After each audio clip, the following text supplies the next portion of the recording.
Hey everybody. Today we're going to start out and we're just going to do some Persona 4. We're going to do some Persona 4 Arena. If you've never seen this game before, or if you've never seen anything about this game before, I imagine it's going to be very confusing. But, if you don't know anything about the franchise, I'll do my best to try and, talk you through most of it. But yeah, we're going to do the story mode, which is a full-fledged visual novel. It's huge.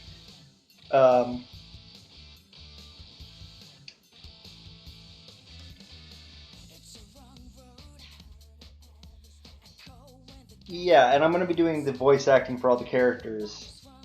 So definitely enjoy that. It'll be something. Now, Sega doesn't have any particular streaming rules regarding this game, but they tend to be a little bit aggressive. So I figure I'd do what they suggest doing, which is, label everything spoilers, throw their logos up there, good to go. Alright, we can skip the opening cutscene. Hello? Did it crash? Please don't. Oh, Jesus. Alright. Hold on a sec. This is going to probably happen a lot. This game's a little unstable at times.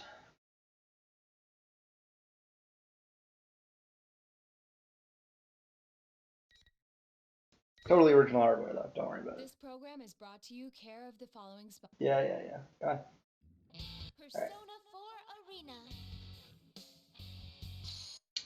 Since Matt is here, and I know that Matt has never played Persona 4, I'm sure that you'll quite enjoy how odd and confusing this is going to be.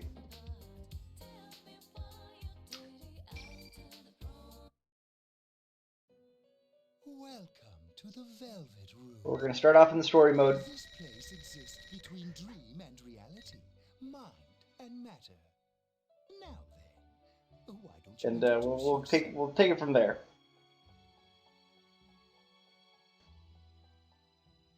We'll start off with. Give me your strength.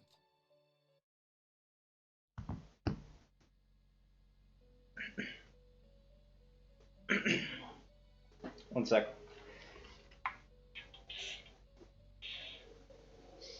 I need to loosen up my throat here because I'm going to be doing a lot of talking.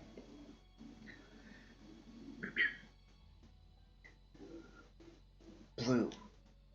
The floor, the ceiling, the furnishings, everything is blue. It's quite unlike what I normally see throughout my day. And yet my heart is mysteriously calm. I recognize the slight rumbling as an engine, and I realize that I'm in a car.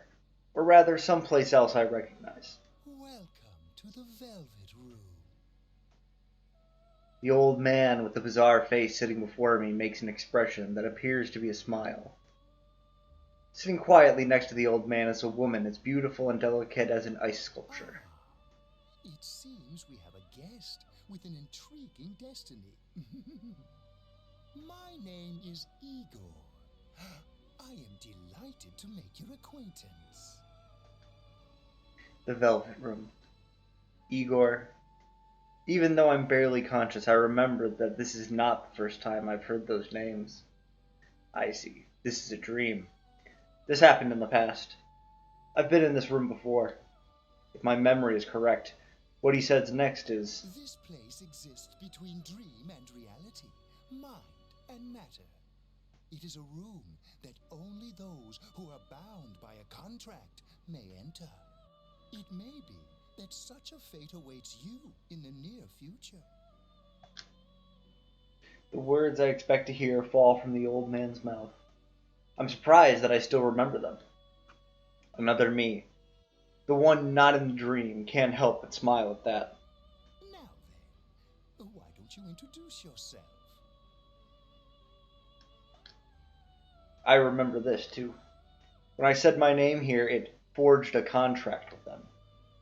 And so I answer. Yu Narukami.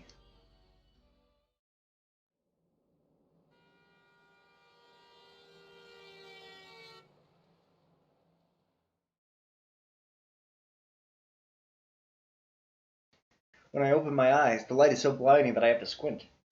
For a moment, I can't figure out where I am, and I look around. Right. I was on my way back. I mutter to myself and look out the window.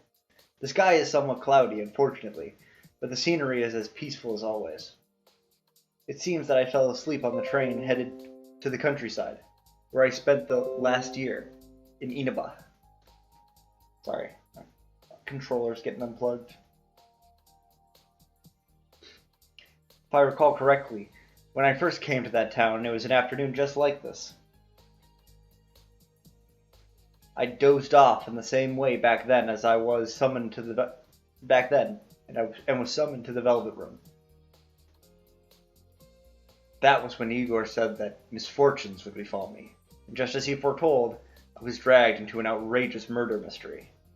That was no ordinary case. The Midnight Channel, shadows, and personas, the powers of the heart. I saw things that could scarcely be believed.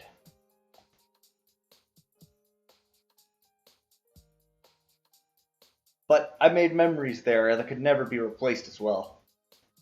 We gained the powers of personas, and we suffered together. I stood with my friends on the investigation team against these misfortunes and fought alongside them. There's no way I could have overcome such ordeals without their help. Wonder what everyone's been up to. I can't do this voice, but this is the best I can do. You're gonna notice very quickly. I can't actually voice act. I can't do that voice, but I can do voices. You'll be able to tell who's who.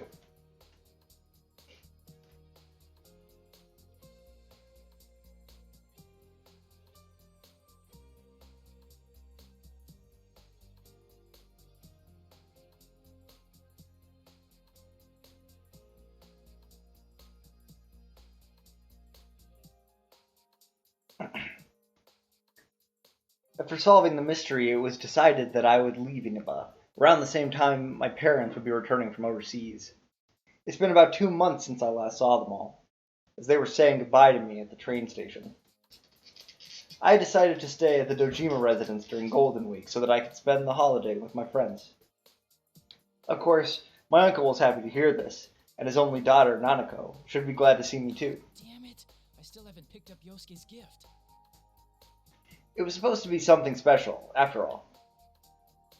Actually, I'd received a call from Teddy, one of my investigation team friends, this morning. The details of the conversation are a bit confusing. Hello? Is this Sensei?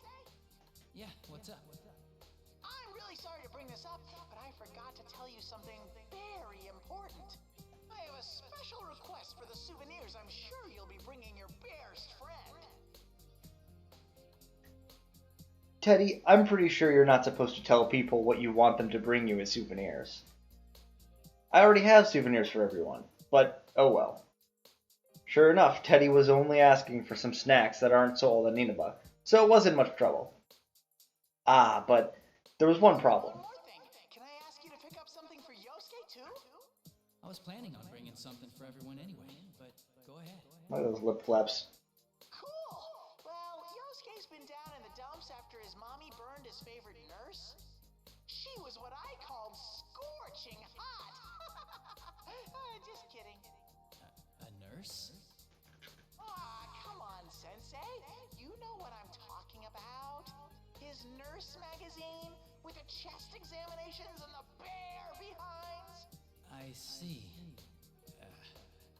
And you expect me to buy him a replacement? Of course, silly. People coming to visit are supposed to bring presents. All right. Oh, I was planning to head back tomorrow, but since we're meeting up early, I decided to go back today. Can you pass that on to everyone? Aha! Then the sexy nurses will be arriving even sooner. It'll be like Sensei. Oh, Teddy. We have an emergency patient. Yosuke will be so happy. Okay then. You dirty pervert. Waiting for you. He's the best. I'm a little worried now. I hope he isn't telling everybody something that would give them the wrong idea. Well, I should just call again once I get there. but I'll ignore that for now.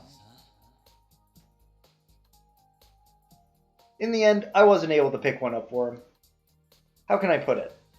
I'd feel bad for Yosuke if I gave him that magazine, and every time he opened it, his friend's face kept popping up in his head.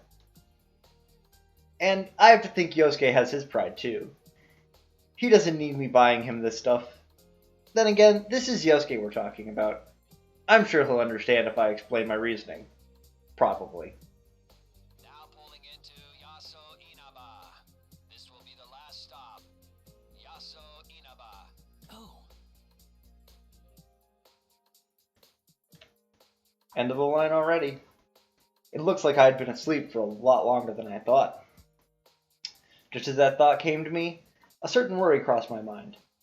If I had a dream of the Velvet Room, did that mean I was going to be dragged into another adventure? No, I shouldn't think such things. I'm overthinking it. Igor had said, I am delighted to make your acquaintance after all, so it's nothing but a dream. It's quite misleading since I've had dreams of being summoned into that room ever since. The train begins to slow, and I take that as my cue to gather my belongings from the luggage rack above me. When the train comes to a complete stop, and the doors open, even the smell of the wind evokes a sense of nostalgia. Ha ha ha, I think I'm getting a little too sentimental. I step out to the platform with a wry smile. Just save, because yeah, it's a long-ass story mode. It's that long that there are saves.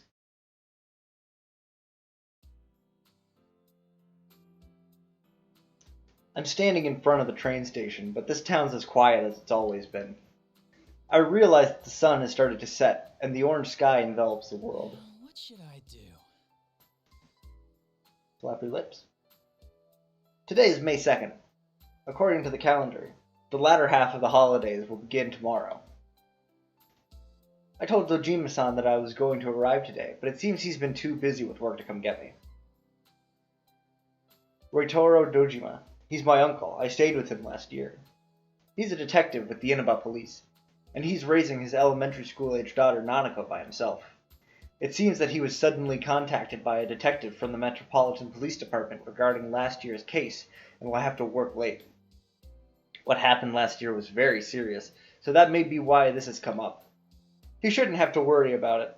I recall how apologetic he sounded over the phone, and can't help from smiling.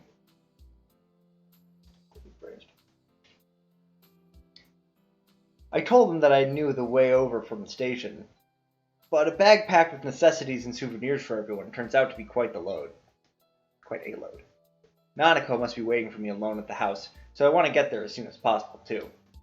To be honest, I don't know when the bus will come. Maybe I should just call for a taxi? Just as I'm thinking this. Nanako? Big bro. It is Nanako.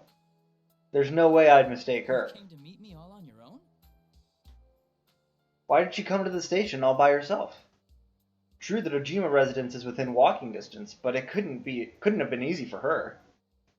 And even though it's still light out right now, it will get dark soon, and the country roads are barely lit. What would she have done if I hadn't been here? I'm about to voice my concerns, but Nanako sounds slightly proud when she says, Don't worry, Dad knows about it. He gave me money for the bus. He said he couldn't make it, so I came instead. Welcome back, big bro. I wanted to see you so much. Thanks. I'm happy to see you again, too. I see, she must have wanted to show me that she's grown up too. She is around that age after all. For a moment, I'm surprised that Dojima-san let her do this. But I can kind of imagine what kind of conversation took place. Nanako had always been a capable girl, but over the past year her housekeeping skills have improved greatly, and she's proven herself to be very reliable. She takes the lead in many things within the house, and even Dojima-san can't compete with her sometimes. I can easily imagine that scene in my mind. And it's true that I'm glad someone came to welcome me. I take Nanako's hand and we begin walking side by side. Well, no sense standing around here. What's in the fridge at home? Lots. Dad and I bought a ton of stuff since you were coming to visit. If Nanako says so, then he really must have bought a lot. Dojima-san did say he'd pick up dinner for us, but if that's the case, maybe I should put together something to go with it. I ask Nanako what she wants to eat, and she looks back with a twinkle in her eyes. Are you gonna cook dinner? Ooh, I wanna help. Nanako and I make small talk while we walk through Inaba for the first time in a little while. Being here like this makes me feel as if I've gone back in time to a year ago.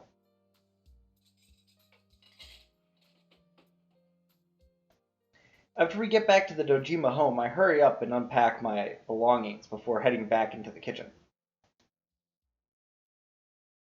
Nanako helps me out as diligently as she had claimed earlier.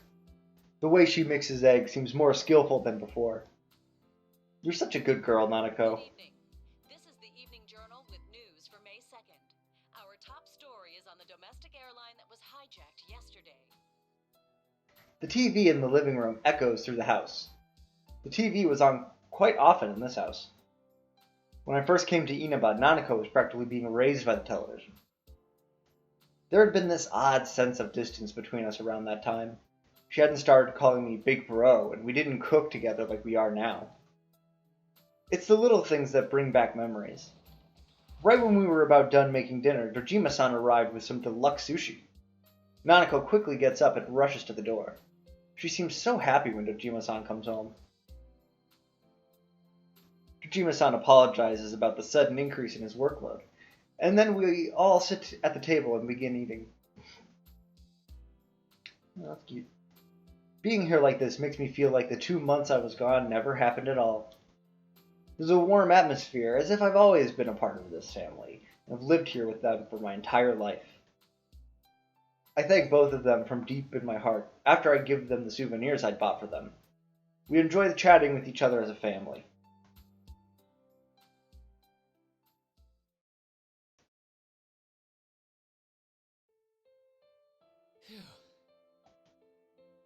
Another familiar room.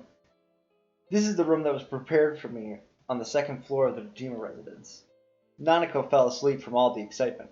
After carrying her to her room, I told my uncle that I'd be going to bed early as well, since I have plans. All he said was, okay, I'm a little perplexed by this, but I have my suspicions. And as soon as I opened the door to my old room, it seems I was right. The room is no different than it had been when I was living here. It's exactly the same as it was when I left Inaba.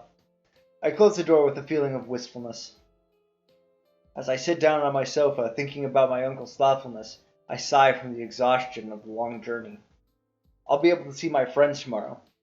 Considering that there are still several days left in this holiday, it may be nice to leave early tomorrow and go visit the shopping district.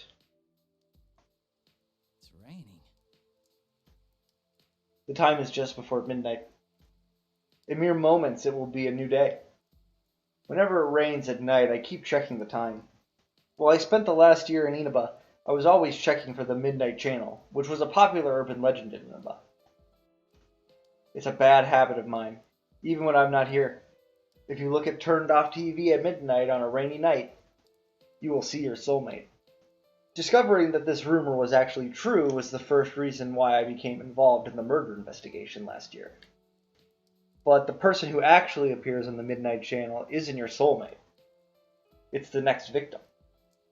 After discovering this, we all nervously sat before our TVs on rainy nights in order to solve the case. That brings back some memories. Nothing will show anymore, though. Will nothing really appear, though? I have my doubts. Why would I think that? After we solved that case, we all confirmed that the Midnight Channel wasn't appearing anymore. The empty screen stays silent. So why? Just in case. It's not going to turn on. There's no way. The more I think about it, the more I feel my resolve fading. I peer into the TV screen as if something is drawing me into it. The only thing I see is my reflection in the dark glass of the CRT television. Or so I thought. Rivals. They are friends, yet powerful foes. The desperate fighting program amongst high school students. A new legend is about to start.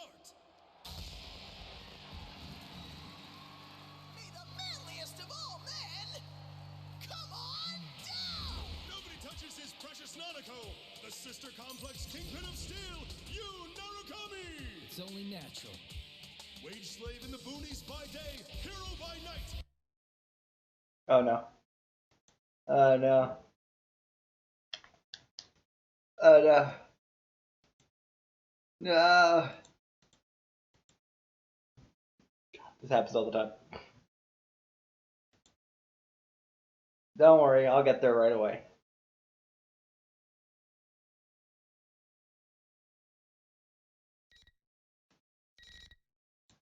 Here's a list of sponsors bringing you today's program.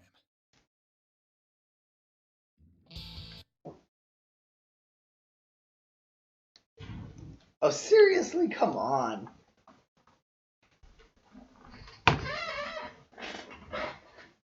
Alright, hold on a sec. I'm gonna fix this. Give me just a sec.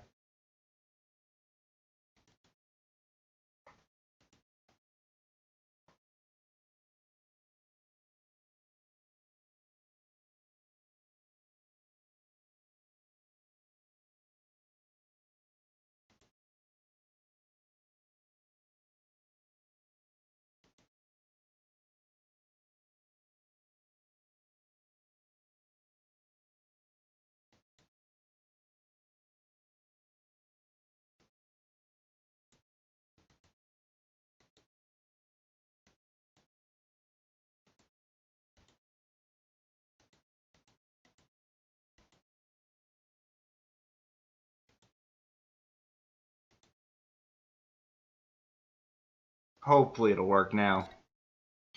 Hopefully. This program will be brought to you by the following Persona 4 Arena.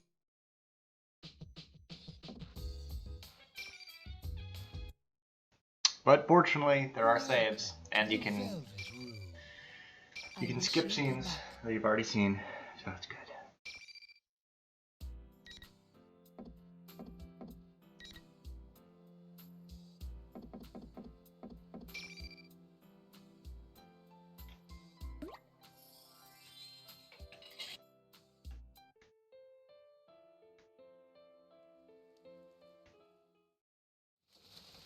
Rivals.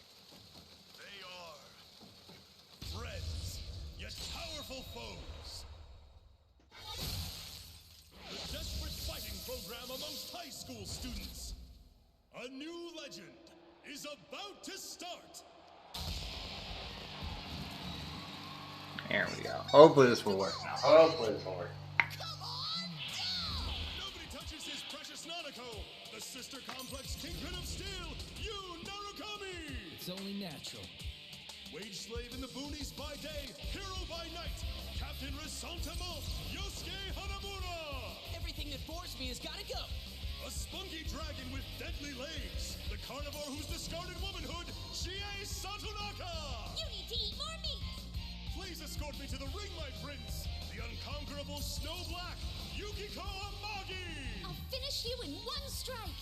Blooming roses and bulging muscles, the blood-curdling beefcake emperor, Kanji Tatsumi! Deep into realms of romance, the body of a child, the brain of a genius, the 2000 IQ killjoy detective, Naoto Shirogane! Is this an army of idiots? Fight and survive towards the one throne waiting at the end! The P1 Grand Prix where fierce fights will be fought! The battle begins tonight!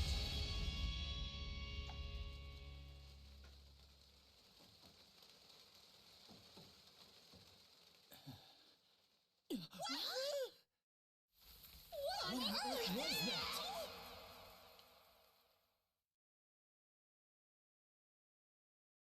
What? Sister Complex Kingpin of Steel? Was that me? Sister Complex Kingpin of Steel? I'm impressed. There's so much wrong with that phrase, I don't know where to begin. No, I shouldn't be thinking about that. Those words weren't the problem here. I hurry to make sure that the TV isn't plugged in. That was the Midnight Channel. What it was actually showing was rather ridiculous, but thinking back, everything the Midnight Channel showed last year didn't make much sense either. I'm suddenly gripped by tension. If the Midnight Channel is appearing again, I have to find out why. I pull out my cell phone and search for Yosuke's number. H. Hanamura Yosuke. I quickly hit the call button.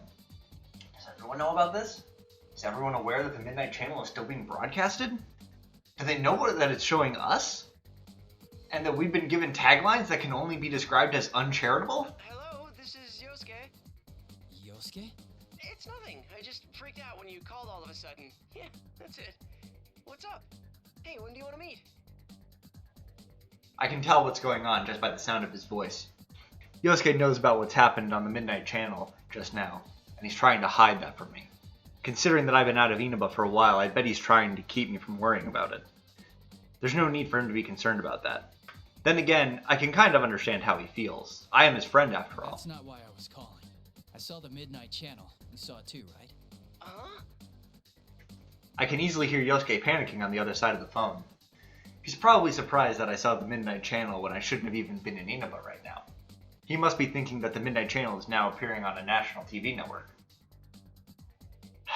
Looks like Teddy didn't tell him after all. Did Teddy not tell you? Since we're meeting up early tomorrow, I decided to come today. I figured you wouldn't think I could have seen it, so I gave you a call. Well, I assumed you weren't here yet, so I didn't want to rely on you.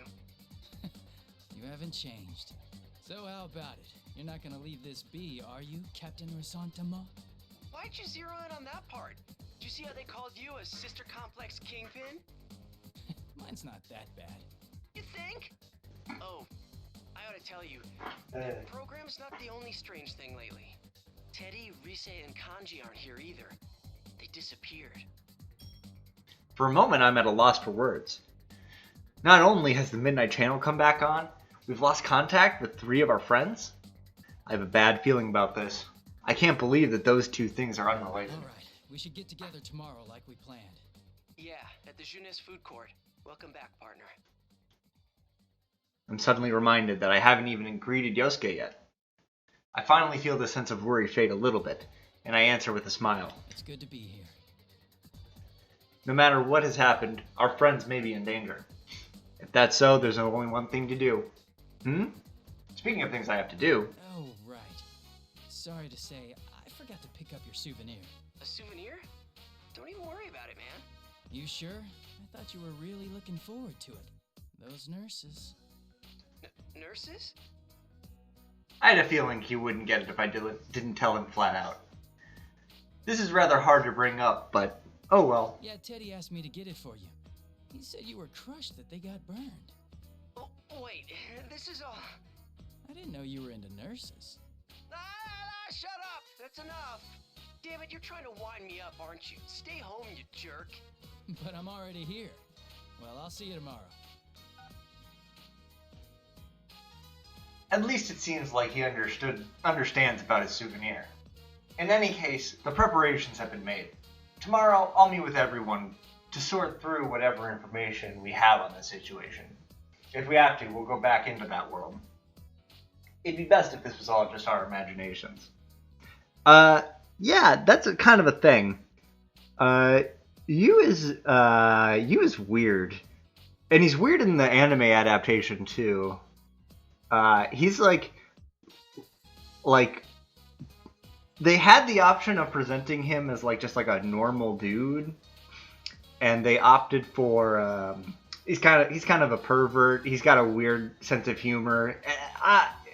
If there's like a weird dialogue option in the games, they make him say that instead. And like now that we actually get a glimpse into his inner thoughts, he's so weird. But unfortunately, we know that the Midnight Channel wouldn't have appeared without a reason. I should make sure I'm ready for tomorrow and get some rest.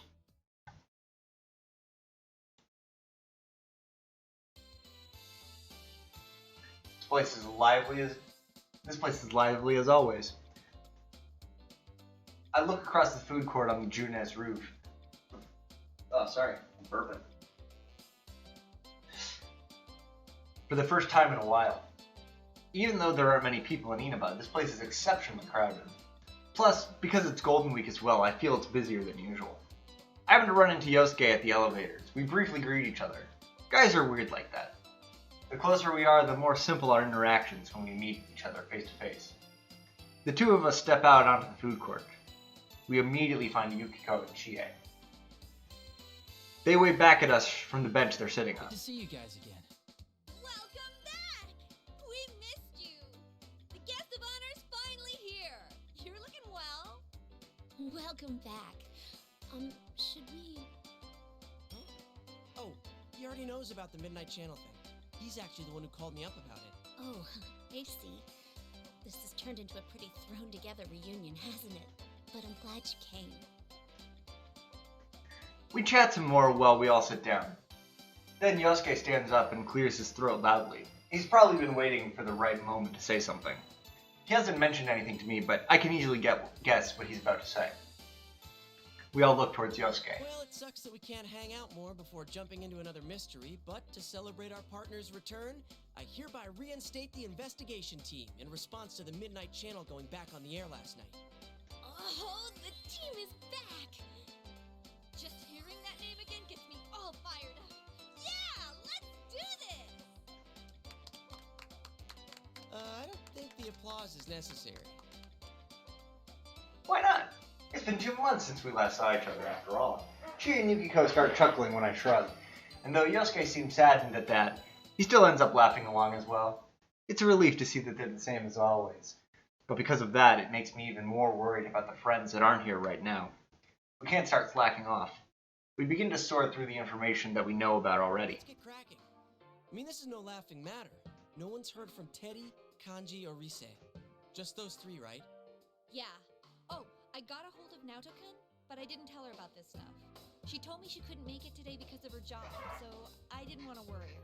She seemed pretty bummed that she couldn't be here, too. If she has a reason for not being here, and we can still contact her, then Naoto should be fine. That leaves Teddy, Rise, and Kanji. Not hearing back from them after an entire day has passed isn't normal at all. The relationship between their sudden disappearances and the reappearance of the Midnight Channel last night disturbs me. One thing's been bothering me. The picture on the TV was very clear last night. Yeah. Going by the pattern from last year, it wouldn't be that clear until after the victim entered the TV. Hey, isn't this the first time a big group of people was shown together? Plus, we're still here. Why us anyway? And what's up with those insulting descriptions? Chie seems pretty angry about it. Many of the locals know about the rumor of the Midnight Channel. In other words, this troubling broadcast has already been seen by who knows how many people. From what I've been told, the moment Chie tried to ask another student about the Midnight Channel, the other girl ran away with a look of fear on her face. It's no surprise that Chie would be angry. Still, What bothers me most is Teddy. He was acting like the host of that show. Yeah, we can't find him. This smells fishy. Then again, I doubt he would play a prank like this for no reason. I guess we'll just have to go inside the TV and find out what's going on. that's right, go inside the TV. Out of everything, that was the element that shook our common sense the most out of everything we experienced last year. Actually, the murders in last year's events happened in another world inside the television. This world is filled with monsters called shadows that are born from people's hearts. Because my friends and I gained personas, the power to defeat these shadows, we were able to enter the TV screens and fight them. Be stuck in there without Teddy to give us an exit? But even we persona users would find it extremely difficult to leave that world on our own. In order to come back, we need the exit TV that our friend Teddy was capable of creating. Not so. I've had Teddy keep the exit TV out on that side. Look at you, all prepared. I mean, think about it. What if we were half asleep and fell into a TV when Teddy wasn't over there? Isn't that a scary thought? Like anyone would be that clumsy. Anyway, it sounds like it's safe for us to go investigate then. No matter what the reasons, it's reassuring to know that we have an exit strategy ready for us. To be honest, I almost fell into it the first time it appeared in my room after all. Yeah, there's no doubt that something's going on in there. Is everyone ready? We're all good to go. To tell the truth, I had a hunch that this was going to happen. We all share a look to confirm our intentions. All of them nod back. I can see the seriousness in their eyes. Even though there was a 2-month gap since I last saw them, they still continue to put their trust in me. I feel a slight sense of pride as I stand up from the bench. The large screen TV in the electronics department is directly below the food court. That was the entrance we always used last year.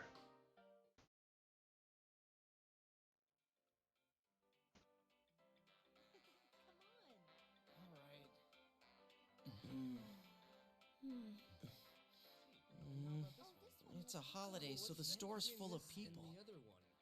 I feel like things are picking up around town. Jamie.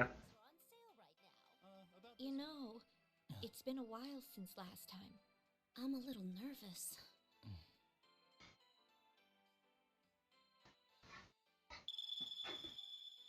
Whoa, wait! There are still people in this aisle! Hey, get ready! Huh? The customers are going away! Again. Mm-hmm.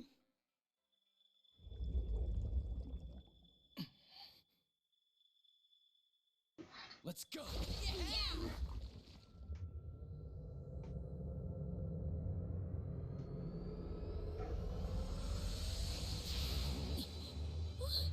Isn't this different from usual?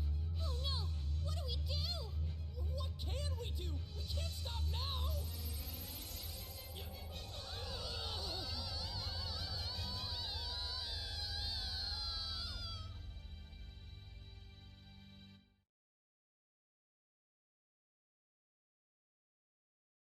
I hear a voice. It's a woman's voice. It sounds familiar to me. This voice is...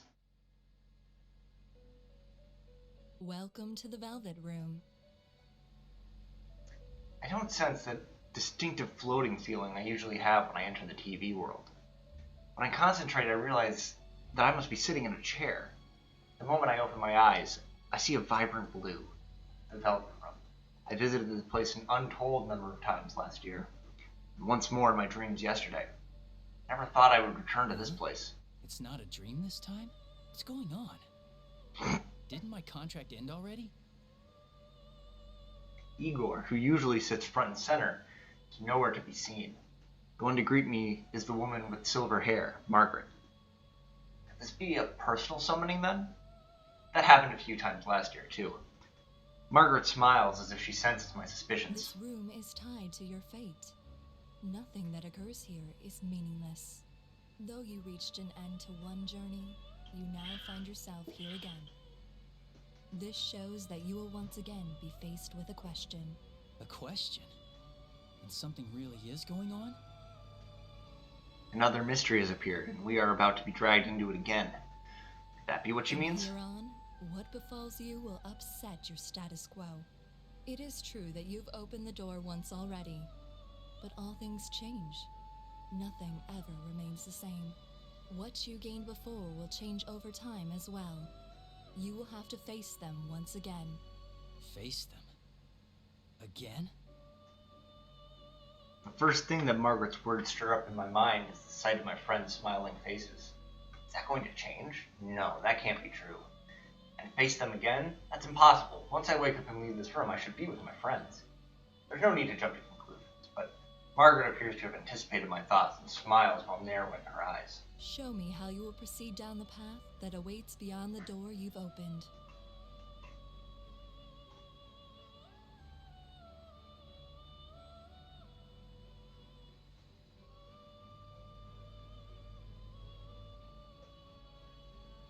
My vision wavers. The blue light before me vanishes quickly. Wait, I still need to know what you mean by those words. Yeah, here we go. Yeah, we're 30, 40 minutes into a fighting game. Haven't fought anything yet. It's good stuff. Where did I get thrown to when I left that blue room? The scenery is so unexpected that I'm at a loss. This is a school. It's the music room of Yasogami High. I attended this school with my friends until recently. There's no mistaking it. We entered the TV together, so why am I here?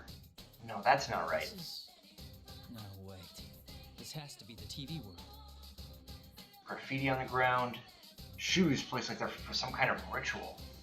The eerie shining eyes of the portraits on the wall. The more carefully I look, the more I realize this place is not the real Yasogami High. Most of all, I sense no warmth from this place, like I always did from the students who would come and go from here. This is a fake. It's definitely not the school I attended. What happened to turn the world inside the TV into this? On top of that, we entered the TV from our usual entrance, but I ended up in a completely different place. This never happened before. I also realized that my friends aren't with me either. Did we somehow get separated? I start to feel chills down my spine and look around. Hello! Sorry for the wait. Greetings, boys and girls of Yasogami. The P1 Grand Prix is about to begin. There's no need for manners or courtesy or anything today, so let it all hang out. Tell us how you really feel. What the?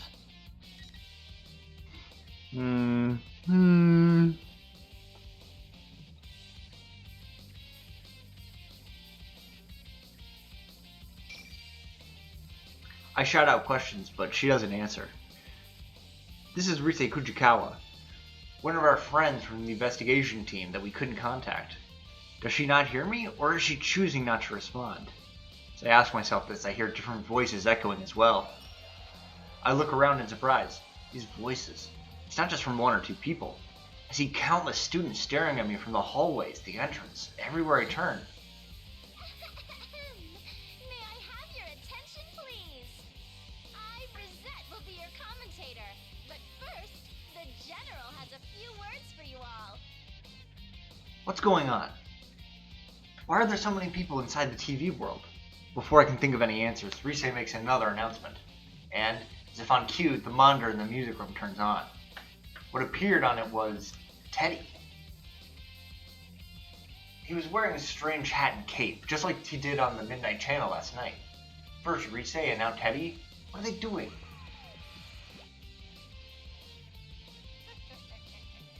You're all here now.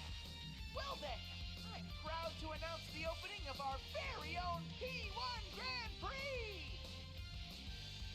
That's the same as well. That's the same bizarre tournament that was shown on the Midnight Channel.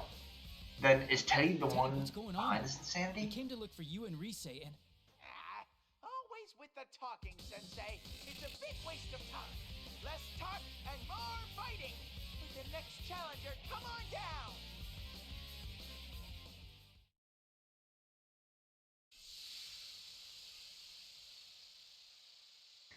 Teddy looks away and makes a dismissive gesture. Smoke suddenly bursts out from underneath me and robs me of any visibility. Is there someone beyond that white curtain? Eventually my field of vision begins to clear. I keep my guard up, expecting anything.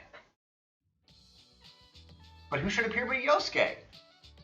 Though I hadn't expected to run into him like this, I'm relieved to see that he's safe. Teddy did say something about a challenger just a moment ago. I recall that the P1 Grand Prix that appeared in the Midnight Channel looked a lot like some kind of fighting competition. Wait, am I supposed to fight Yosuke now? That's not funny at all. They're expecting you and me to fight. Looks like. Sheesh, what's Teddy thinking?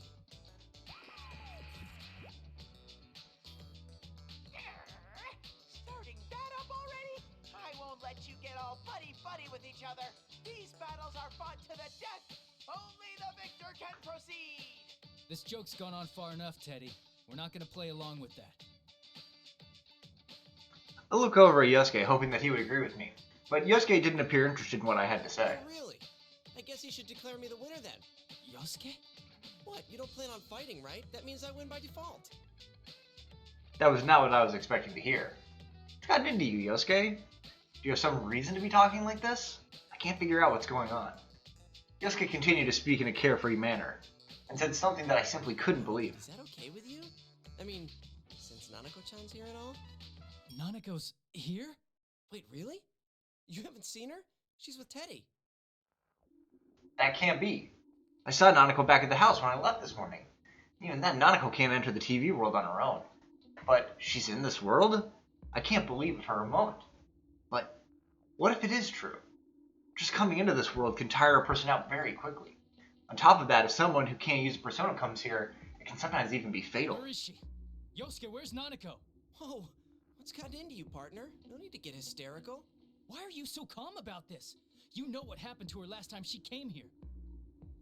Nanako did come into this world once last year. But it was not something any one of us would have wanted to happen. That was the start of a whole chain of events. Remembering them is heart-wrenching even now. And yet, no. Even then, it might be wrong for me to lash out at Yosuke for the way he's acting. Calm down, I need to think straight here. All Yosuke said was that he saw her with Teddy. Then, was Nanako brought here by Teddy? If he's the leader of this Yosuke, be tournament? straight with me.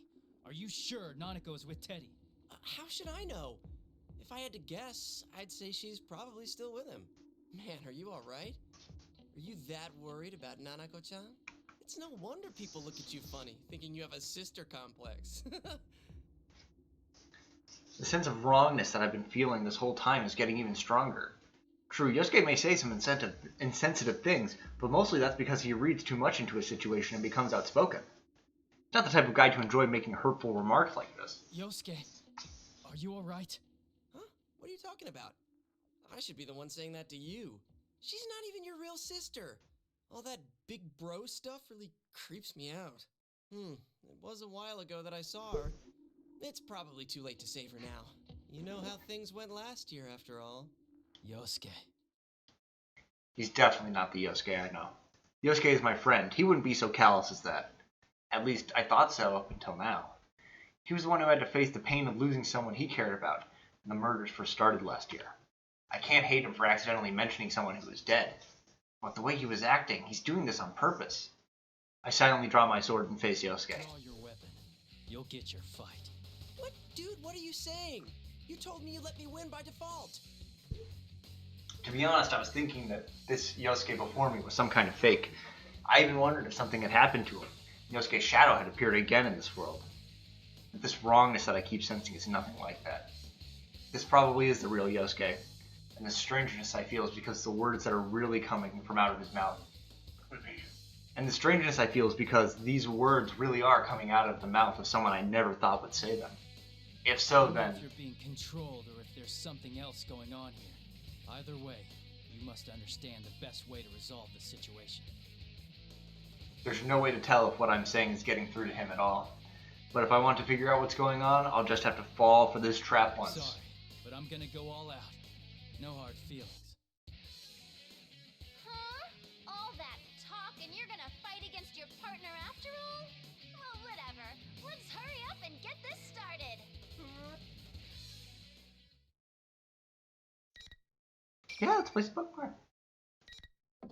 We're what? 45 minutes into a fighting game and we finally get to fight somebody. It's a story mode though. It's a long ass story mode.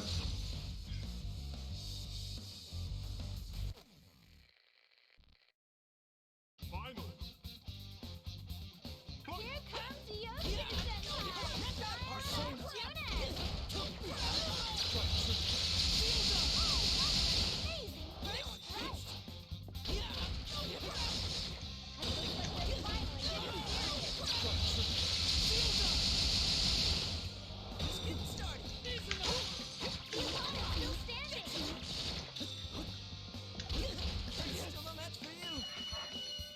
Yeah, a little easy. I might throw up the difficulty. I have played this game before. I generally know what I'm doing with fighting games. I'm not good at them, but I kind of know what I'm doing. But yeah, I'll have the difficulty later.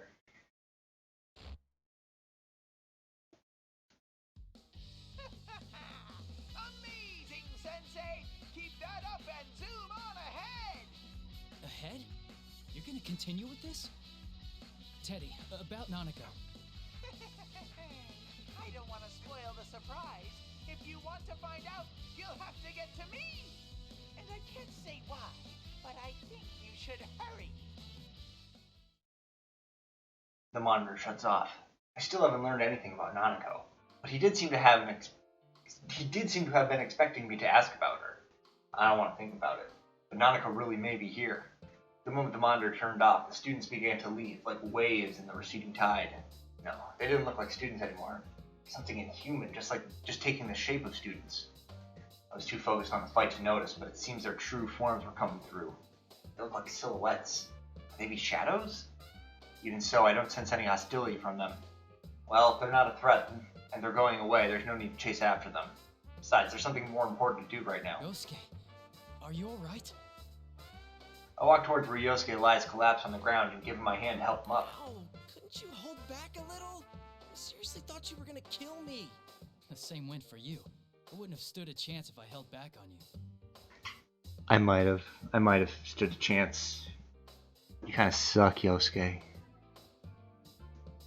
Yosuke grimaces in pain as he stands, but he doesn't seem to have suffered any severe injuries. That's good. I knew I couldn't risk going easy on him, so I was a little worried I'd actually hurt him. But once we get a good look at each other, Yosuke's demeanor suddenly changes. Anyway, that aside, shut up about the nurses already. It's not like that's the only thing I ever think about. What's this about nurses? Huh? You were harping on it the whole time. How can you stand there and constantly bash my taste in women with a straight face? Is it such a crime to like nurses? Wait a second. I don't understand why he's suddenly angry, but he's not making any sense at all. I tell Yosuke to calm down, and we go over what he thought had happened before the fight. We learn that our memories of what each of us had been saying didn't match up at all. According to Yosuke, it seemed that I'd been, teasing him about his taste in women. Yosuke was so heated up over what I'd supposedly said that he almost went into graphic detail. But I stopped him before things went too far. I mean, really. It's best for both of us to pretend this had never happened. But thanks to our conversation after the battle, we've come to realize something. If we'd been hearing each other say things neither of us had been meaning to say, then... Yosuke, let me ask you something. Is it true that Nanako is here in this world? She is? Yosuke's at a loss for words. He had no idea what I was talking about. Just as I thought, Yosuke doesn't know anything about Nanako. If that's true, then what I had heard Yosuke saying before the fight was something that Yosuke couldn't have possibly said. This only makes me more convinced that I have the right idea. What I had heard wasn't what Yosuke had meant to say. I don't know how, but something else had made Yosuke say those words, even if he didn't know he was saying them. That reminds me. Teddy on the screen had said that I needed to get to him if I wanted to find out the truth. Does that mean that Teddy had done this to us? I guess there's no choice but to keep going. Nanako is good friends with Teddy. I don't want to imagine it happening, but if Teddy wanted to kidnap Nanako, it's certainly possible he could have. I want to go home at once and check to make sure that she's okay, but I have no idea where I am. Even worse, Teddy holds the means of returning to the real world. There's no way out of here unless I find Teddy on my own. Yeah. Well, be careful. Be careful. I'm worried about you. Do your best. I sense a lot of emotions behind those words. Yes, I know that now I'm hearing the real Yosuke. I take Yosuke's cheering me on to heart and leave the music room. Teddy had said that only the winner could go on in this tournament. I don't know exactly what that means, but it's probably not a lie. Yosuke understands that as well. That's why he's trusting me to sort it all out and let me go without much talk. He's frustrated that he can't help me out. I could just be jumping to conclusions there. After all, Teddy did say this was the rule, but we don't have any proof either. Well, I may as well see what he meant by that. I stop walking and turn back to Yosuke. One last thing about those nurses. Quit it already! Are you out of your mind again? Yosuke turns bright red and rushes towards me, flailing wildly in an attempt to stop me from finishing. And...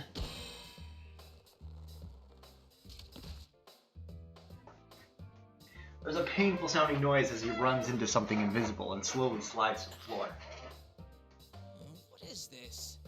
So there's an invisible wall. Looks like the loser can't leave the room. Looks like there's some force that prevents the loser from leaving the area where the fight took place. It's likely that every one of these battles happens here. It's likely that every time one of the battles happens here, the winners will get sorted out this way. That's annoying. See how it works now. Thanks.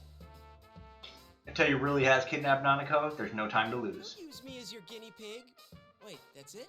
Hey, don't wear yourself out, alright? I turn away as Yosuke shouts at me. Not to worry, Yosuke. I give him a quick smile before leaving the area for real this time.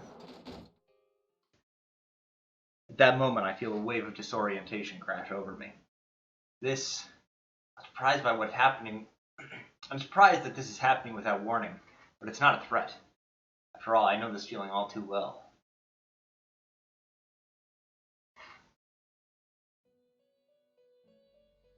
Welcome to the Velvet Room.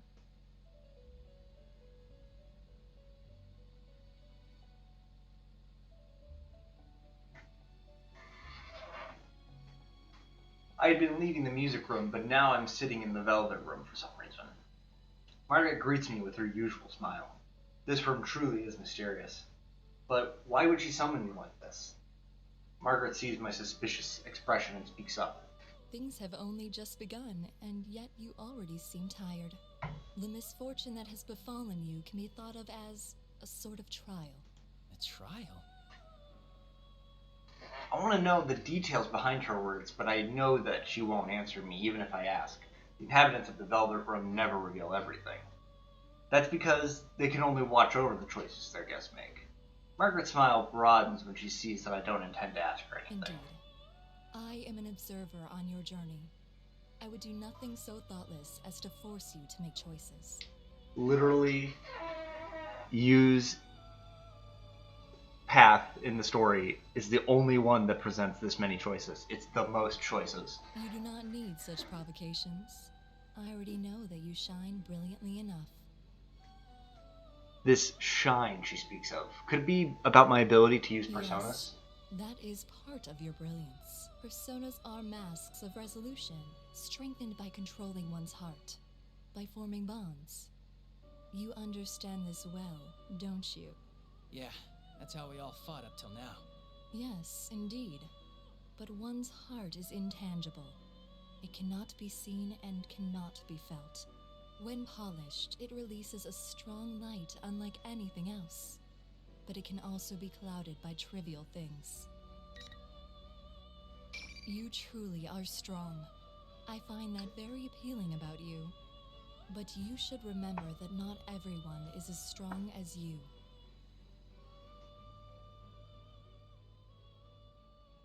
Margaret's voice fades away as she answers me. From here on, you will be forced to re-examine the things you know as bonds. How will you face the changes to come, and what choices will you make?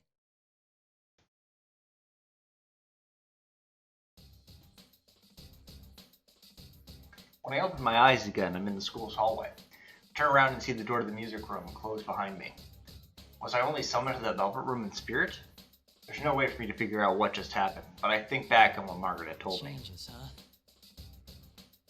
Even though the people of the Velvet Room avoid saying much, what little they do say always has meaning.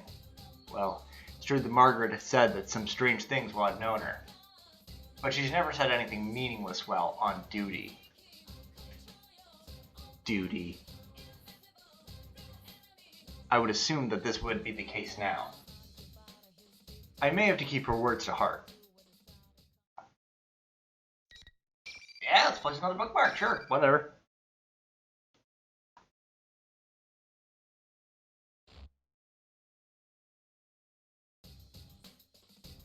In any case, I need to concentrate on this case for now. I'm sure I'll understand the meaning behind what she said when the time comes. I must proceed. But this bizarre place looks nothing like the Yasogami High I attended. The building seems strangely familiar as I run through it.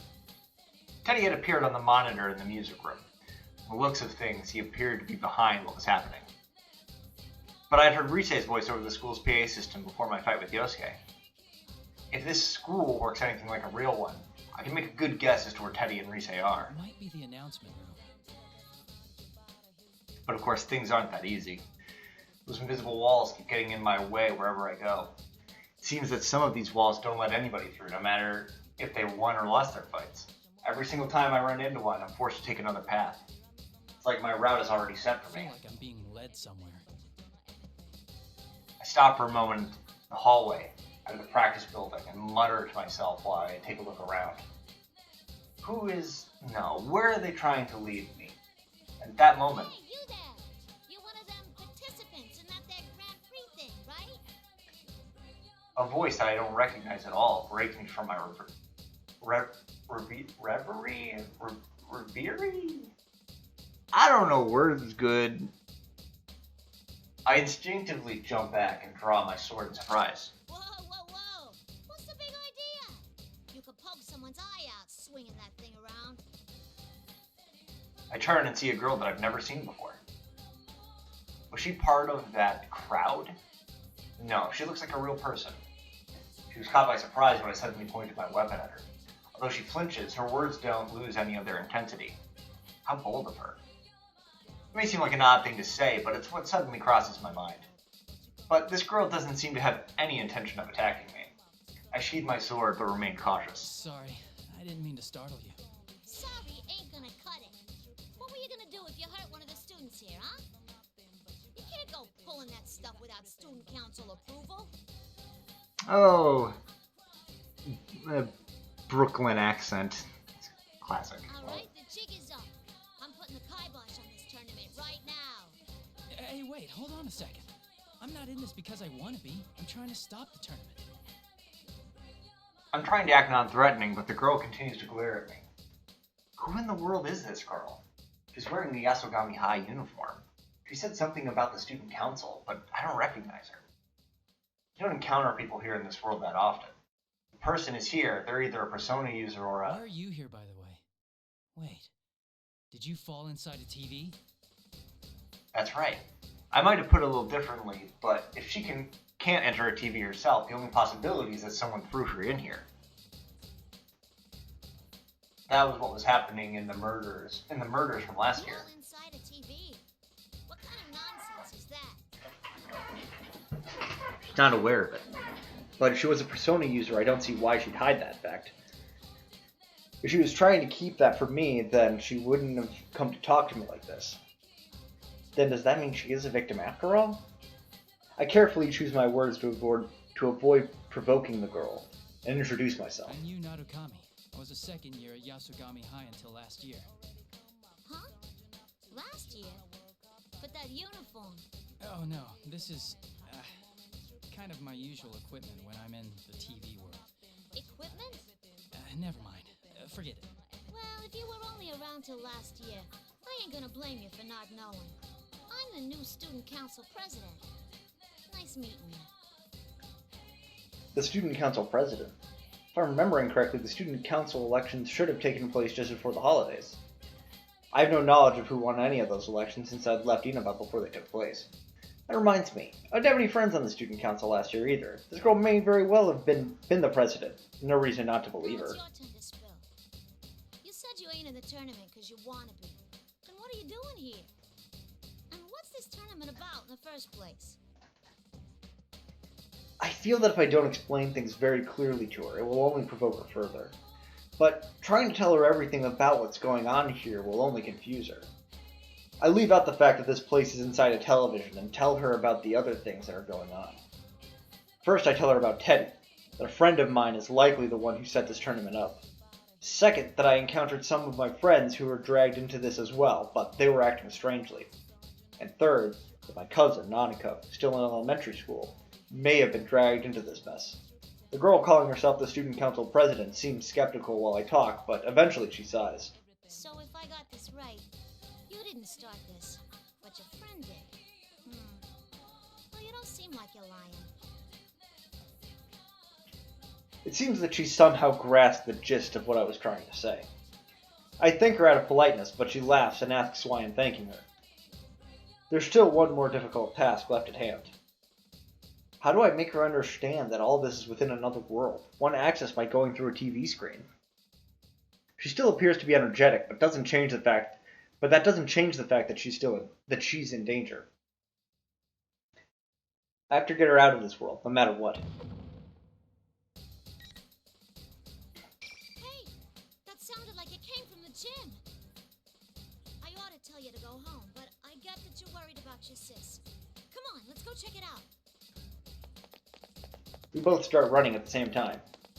I reach my full running speed when something occurs to me. I'm surprised to see Miss President keeping pace right beside me. Just standing still in this world would be strenuous for a normal person, but she doesn't even seem out of breath. She's quite impressive. I take a moment to quietly praise the girl running next to me.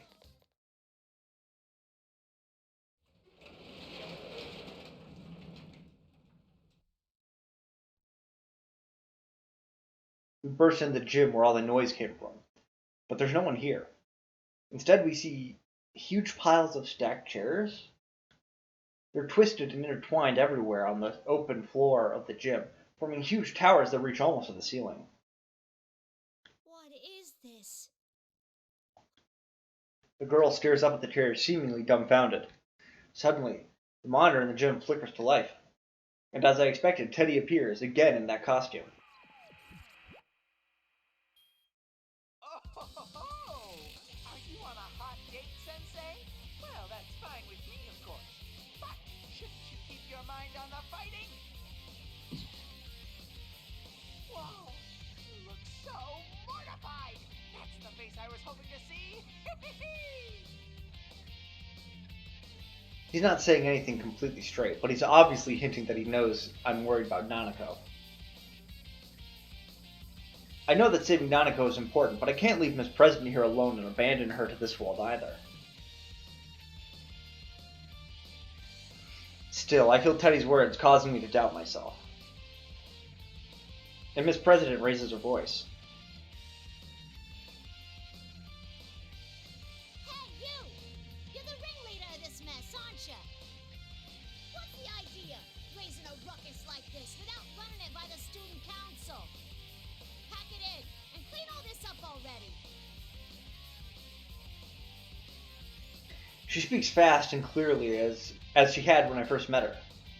After getting a clear look at her, I feel I've come to realize where she gets her courage from. She truly wishes to protect her school. Her strong awareness of her duty is surpassing her fear. But Teddy on the monitor looks annoyed and sneers at Miss President. It's incredibly detestable.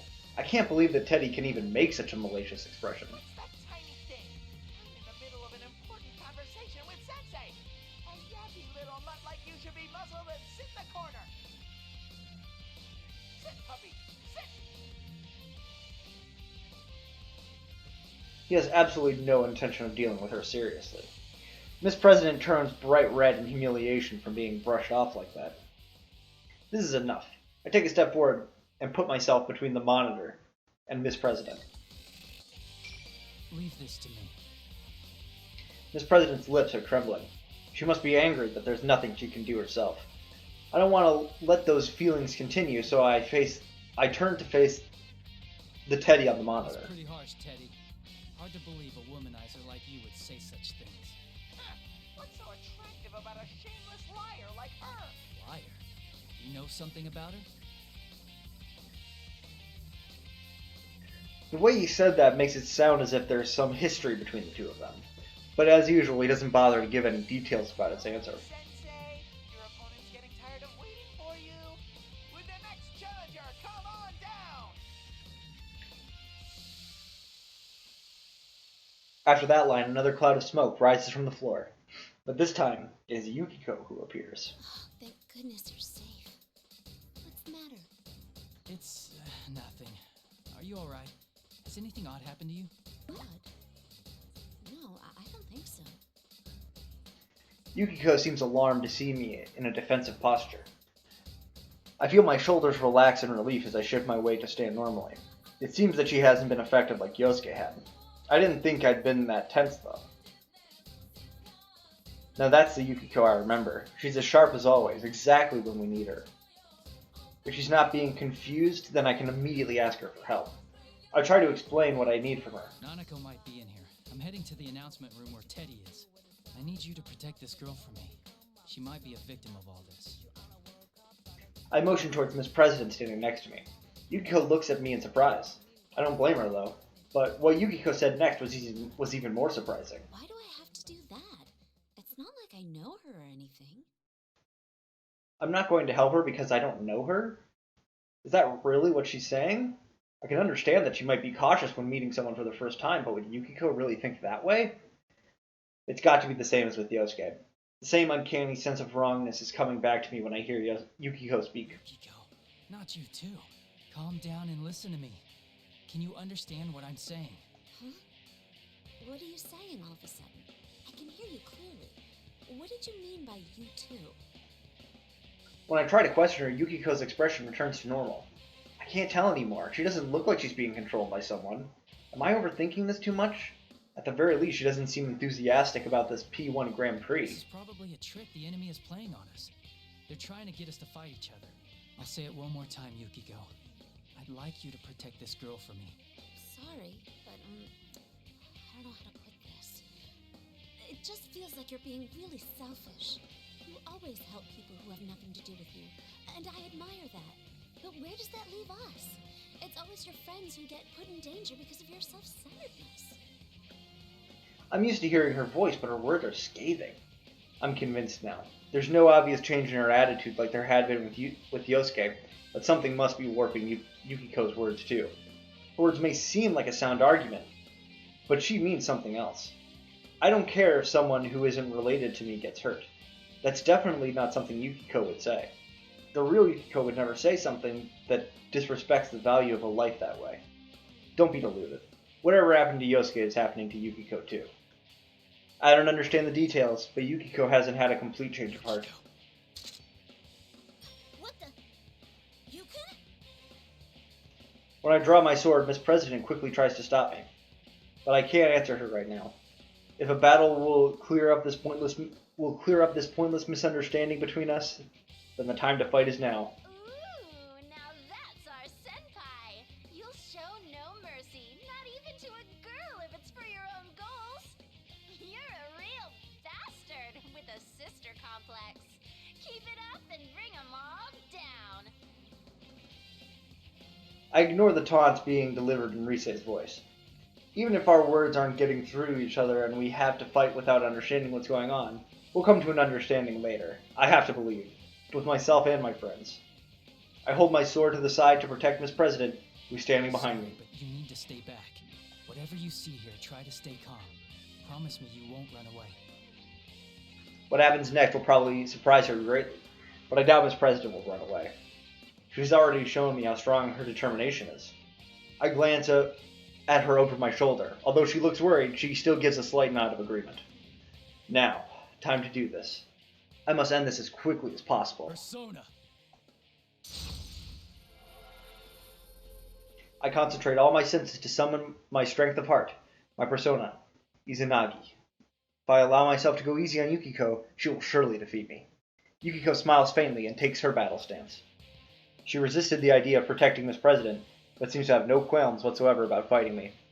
There's definitely something else controlling her.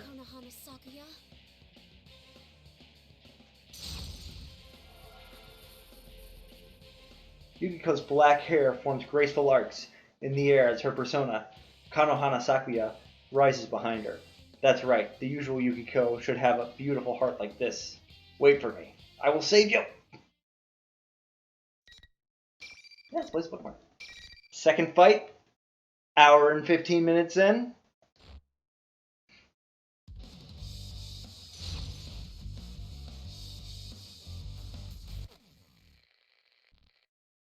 Finally. Yukiko Senpai and her fans are taking the stage! This is a new big push on through.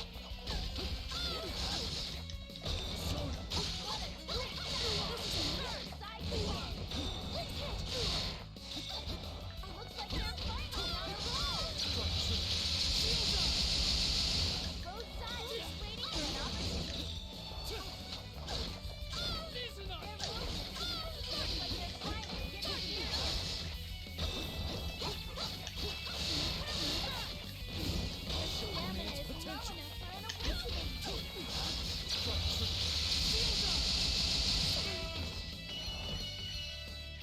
Boy.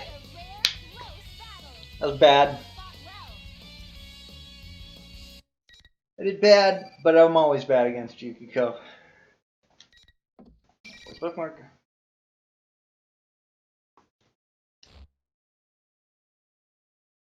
Yukiko has a lot of distance game. What an utter thrashing! I love all this animosity! These cocky, self-righteous friends showing how they really feel by beating the crap out of each other. That's the real thrill of the P1 Grand Prix! I don't care to hear any more of Teddy's jest. I still have reservations about fighting against my friends, but I now know that there is no other way to save them. I'm resolved to do what must be done. Also, there's no knowing if Teddy and Risei have been affected just like Yosuke and Yukiko had. If they are, then there's no use trying to talk to them through the monitor like this. That's the conclusion I've come to, but Miss President seems to have other ideas. How much further are you gonna push this? Why are you doing it anyway? These guys are friends. What's so much fun about making friends fight each other? Miss President vents her frustration at Teddy's image on the monitor. But I was a bit surprised at how she worded it.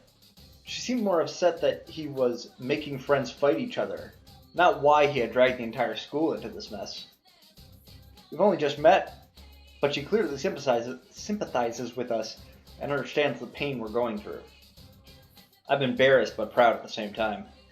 A girl with such compassion would be a great student council president. It's no wonder she was elected president of the student body of Yasogami High. It's alright. Thanks, though. It's not alright. This is... She's still worked up, and she lashes out at me. Perhaps her heart is a little too honest. But her anger sets my mind at ease. She's right. What General Teddy's doing right now cannot be forgiven.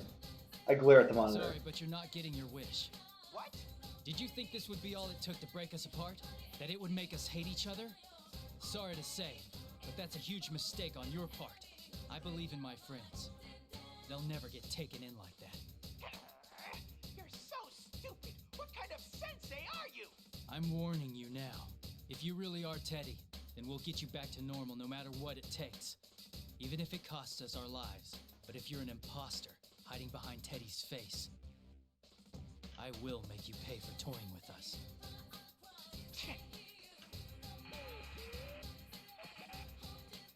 Teddy scoffs and turns around. The monitor suddenly switches off. Suddenly turning on us without any signs of remorse. That's not like Teddy at all. No, he's most likely not the real Teddy. Seeing the anger in his face only strengthens my suspicions. Someone must be taking Teddy's form to make it look like he's the one committing these acts. That girl's come around. I immediately rush to Yukiko's side. Yukiko, are you alright? I'm sorry I couldn't go easy on you. No, it's okay. You aren't your usual self, but I could tell by your eyes that there was something going on. I'm sorry too. Did I hurt you? Kinda, yeah. I sure wouldn't want to get into it with you again. I try to pass it off as a joke, and we look at each other and laugh. These things are the same way as things are going the same way as they had with Yosuke. It's becoming clear now. Did I say things that offended you earlier? Yes. You did. Yukiko hesitates, as if even remembering it is a difficult experience. What in the world did my illusion say to her? I bet it was something horrible. Whoever's doing this is certainly finding the most annoying way of getting us to fight. But what I supposedly said to her doesn't matter. Yukiko is still hesitant to bring it up, so I tell her not to worry about it. I don't need to know what I said. I just wanted to see if my guess was right. It looks like our enemy has the power to confuse our senses. My first opponent was Yosuke, and he told me a similar story after we fought. Huh? You said something bad to Yosuke-kun too? What did you tell him? You sure you want to know? If I'm the only one admitting to what happened, that's not fair, is it? But that curiosity is in line with the Yukiko I know. I evade the issue with a smile and call out to Miss President, who's standing behind us. What kind of people are you? Oh, right. We used our personas. Yeah, we should at least explain to her what's going on. She did see everything that had just happened. This would be a good opportunity to tell her everything. I introduce Miss President and Yukiko to each other and fill in the parts that I had left out of my previous explanation. I tell her about the personas. I tell her that we're actually in a world inside the television. And I tell her how the scenery here changes according to the hearts of the people who enter it. She looks doubtful while I'm talking, but considering that she's just seen our personas only moments ago, she doesn't immediately deny it. Still, it seems she can't accept it all either. She crosses her arms as if lost in thought. On the other hand, it seems that Yukiko didn't know that Yasogami High had a new student council president either. Yukiko apologized for not having paid attention in the elections in April. And that's it in a nutshell. So, that's what you meant by falling into a TV. Yeah, which makes me believe this school could be a part of your mind that's materialized. The school came from me? That's a lot to swallow. I'm not surprised. Why is it different this time around, though? Usually the victim's shadow appears first. That's right. I had doubts about that too. There's a reason why it's dangerous for people who can't use their personas to enter this world. Besides the obvious reasons such as not being able to escape and being unable to protect themselves from shadows, a person's shadow separates from them. The shadows that split off are strongly attached to the original people they came from, and will try to harm them to become the independent identities. I hadn't given it much thought, since Miss President seems so energetic, but it's still possible that this has happened to her as well. I put this together with the conversation I had with Teddy a moment ago and come to a conclusion. Teddy, who's hosting this tournament? What if he's actually this girl's shadow? Huh? I noticed he got agitated when I called him an imposter. A fake Teddy would mean he's someone else using Teddy's form. I see. If this place reflects Miss President's heart, her shadow must be here. And right now, the strongest candidate is... That's right. If we both saw an illusion, then at the very least, the enemy has the power to delude our senses and make us see and hear things that aren't there. On top of that, it can alter what others hear us say and see us do. If it can do that, then I can easily see that our enemy can use that power to change its appearance.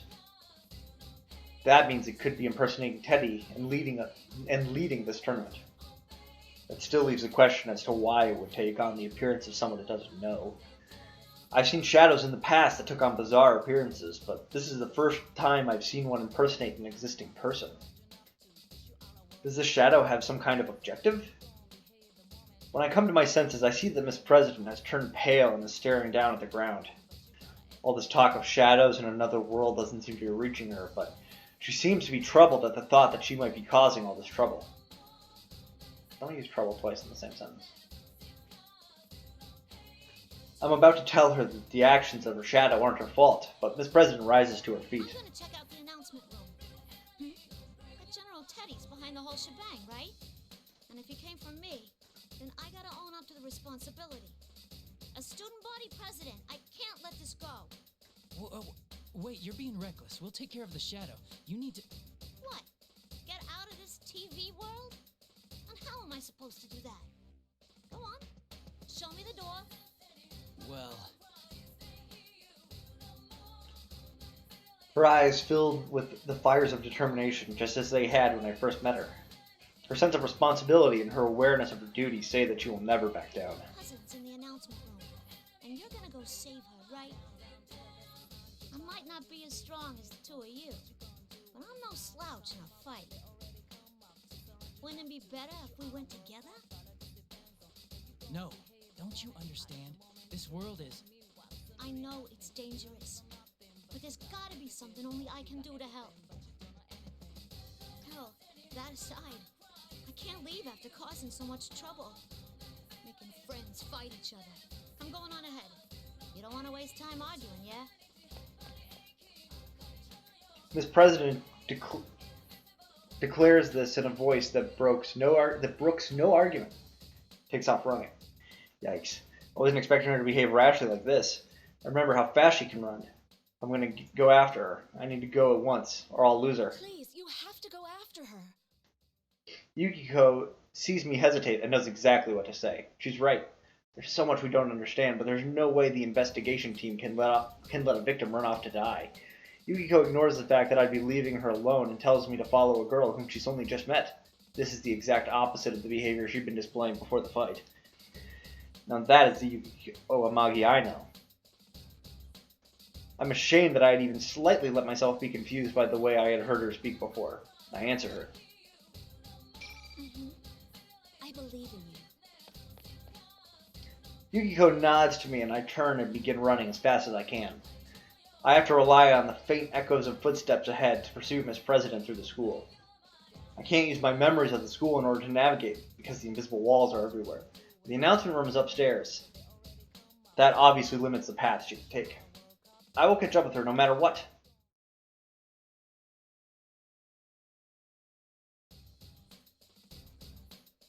I've been running after Miss President for a while, but I still can't catch sight of her. She's so fast, it's almost supernatural. I even begin to think that her path may not be hindered by the invisible walls. Wait a second.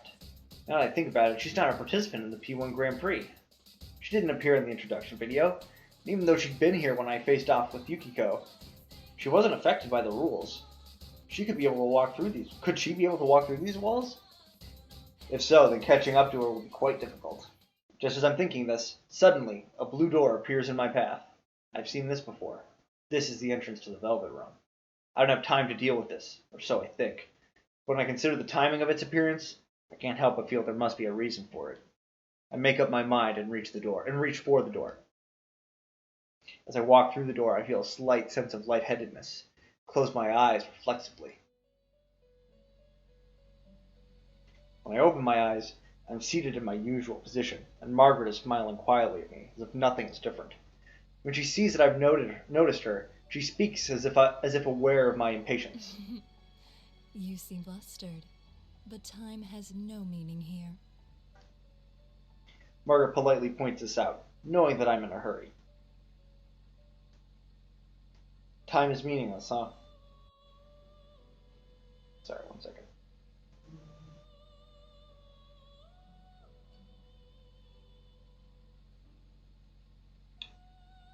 Okay. I thought I had figured out a few things about this room, but it seems that there's still more for me to learn about it. If time doesn't pass while I'm in this room, then I should concentrate on what she's about to tell me. Once again, as if reading my thoughts, Margaret smiles. It seems you've emerged victorious and have come away with a piece of the truth. Though you are in a garden of deceit, you have the vision to go forward. Very impressive. Is that student council president's shadow really the cause of all this, then? Who can say? All I know is that you are getting ever closer to the truth. There is one thing I can tell you. Margaret's golden eyes are fixed on mine. If that girl's shadow is the cause of this misfortune, she will face her trial. But it's separate from your fate. You have your own trial to overcome. Keep that to heart. My own trial? I didn't mean to, but I repeated what Margaret had just said. Everyone sees various things in you that draw them to you. Salvation, hope. I myself find fascination in watching over you.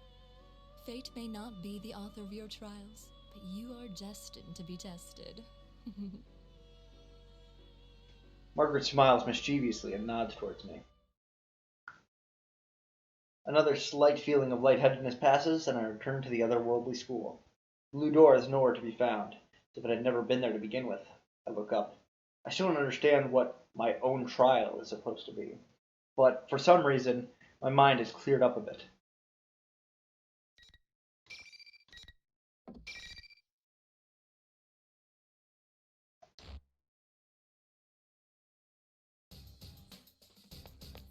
In any case, I need to keep chasing after Miss President. And now I immediately see a recognizable feature. Her long ponytail. I found her! Wait! It's too dangerous to go alone. Miss President turns around in response to my voice. She's smiling. I wasn't expecting that at all. Color me impressed that you managed to catch up to me so quick. This calmness. Had she expected that I would follow her? I'm beginning to feel like she's toying with me, but I understand now. Nothing I can say to her will change her mind. There's no helping it then. Promise me that you won't leave my side. And you can't do anything rash. If you can't agree to those terms, I'll have to force you into protective custody. This is a matter of life and death for you. Sure thing. Then let's get to that announcement room together. I thought that I'd be able to keep her in check by saying that her life was in danger, but she didn't seem to take any notice. She just shrugged and accepted my proposal. She's quite hard to deal with. I'm not sure if she knows how I'm feeling, but she speaks up. Mind if I ask you something? What is it? There's a moment of silence. As I'm about to ask her to go on, Miss President continues. It's tough, being forced to fight your friends, huh? Sorry. You don't gotta answer. She must still be thinking about my fight with Yukiko. True, I'm slightly hesitant to talk about any of this, but it's a question that must be answered. It's how it feels to me. You're right. If I could avoid it, I would. But I believe in my friends. You mean your friends won't hate you after the fight? Or you think they'll understand that you don't really want to fight? I don't know. Both, maybe. I mean, there's no way we'd fight each other without some kind of reason. Will she believe that answer? I study Miss President's face. But when she opens her mouth, she has an unexpected gloomy look in her eyes. What if you had to kill each other? Kill each other? I truly hadn't anticipated that question. Of caught off guard by how I hadn't even considered it. It's true, there's no guarantee that this General Teddy won't suddenly decide to make us fight to the death on a whim. Sorry, that was probably over the line. I don't know why I said that. I wouldn't let it happen. Even if I was forced into such a situation, I would never follow that order. That's all I can say right now. But after hearing my answer, Miss President casts her eyes down again. After seeing that behavior, how do I put this? Felt a sense of incongruity? Why could that be? Something doesn't feel like her. Could Miss President be carrying some unimaginable burden that she has yet to confide in us? Is it so heavy that she would ask that question of me? Speaking of which, General Teddy doesn't turn out to be her shadow. What does that mean about whatever repressed thoughts she truly has? Suddenly, it seems that her courageous and cheerful demeanor are a mirror image of that. A slight sense of fear chills my spine. My thoughts race through my head while we walk down the hallway. What are you doing? Thought I broke my nose for a moment. It's that invisible wall again. Even though I should have been expecting them, I relaxed my guard and walked right into one. I hold my nose and wave to Miss President, who looks concerned. There's an invisible wall. I don't think I can go through here. An invisible wall? Oh, that must have been why you broke out of the mime act every now and then. Well, if I can pass through, it must only be blocking the tournament fighters. This world sure is out there. Miss President walks right through the place I had just bumped into. So that must be the case. As I'd imagine, Miss President is unaffected by these walls. Is it because she's not one of the fighters in the Grand Prix? Of course, if General Teddy really is her shadow, then maybe the normal rules don't apply to her. The entrance leading to the school building is ahead of us. But perhaps worst of all is that the wall I had just walked into is blocking me from reaching there. Just have to find some other way. No, there are walls there too. The same can be said for the direction towards the entrance. A thought crosses my mind as I check back to the way we could come, as I thought. Another invisible wall formed where I had just passed. I can't go back. With walls in every direction, there's nowhere I can go. I'm trapped. If I can't go anywhere, then this can only mean one thing. Be careful. This probably means... The moment I call out to Miss President, General Teddy appears on the monitor in the entryway. It means my third round of the P1 Grand Prix is about to begin.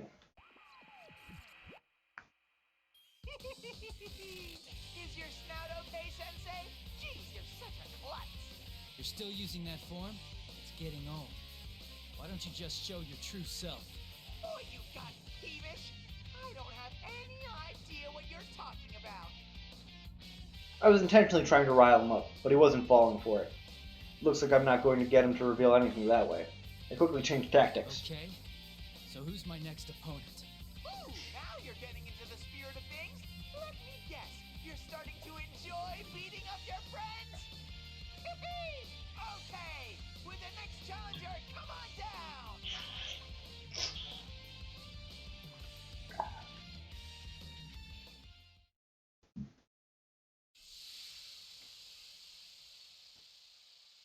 The general doesn't pick up on my intention, and loudly yells out what appears to be his pre-battle catchphrase. Smoke pours out. And who should appear from the smoke but the person I was expecting to see? 4 of us entered the TV together. I've already fought against Yosuke and Yukiko. Then... That's what I thought. You're the last of us, after all. Yeah, I had a feeling you'd be next, too. Chie laughs along with me. For the moment, there doesn't seem to be anything wrong with her, with her words and actions, but I can't let my guard down around her. After all, I'd felt the same thing when I encountered Yukiko too. But as they say, third time's the charms. I have to see if Chie is in her right mind. I decide the best way to do that is to be calm and start a conversation with her. Chie, you know what they're doing, right? Before I can begin to explain, Chie cuts me off. I know. The stuff we say gets twisted around so we end up fighting each other, right? Don't worry. You're the son of a bitch who left us as soon as the last case ended, but you're still our good friend. I mean, you have it easy. You're just fighting your friends. I had to keep killing over and over, all because of you humans! Now this is obvious. Chie is clearly not herself. It's so blatant her words don't offend me at all. Moreover, it's not just out of character, but Chie would never say anything like that. You humans? That's as good as confessing you're not human. Oh, right. Carnivore, was it? Miss President was watching us from nearby. She looks more dumbfounded than worried. Still, what Chie said at the end caught my attention. I had to keep killing over and over. More stuff about killing, huh? Miss President was talking about it earlier, too. This must be. It hurts. It hurts. It hurts. It hurts. I'll give you a taste of the pain they put me through!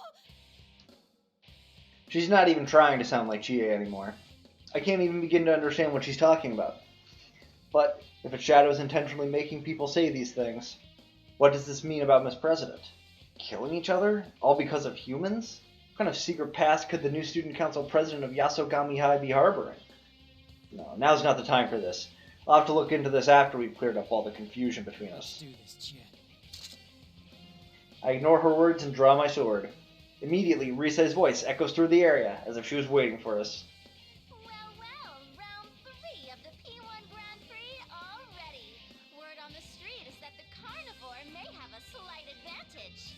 Will you, Senpai, all talk and no skill, manage to eke out a win this time? Let's get this show on the road. Ready?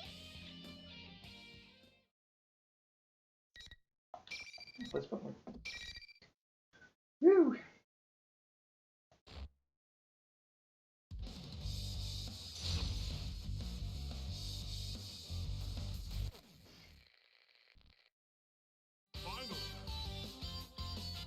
Behold Chie Senpai's secret kung fu style. One run down. Not bad.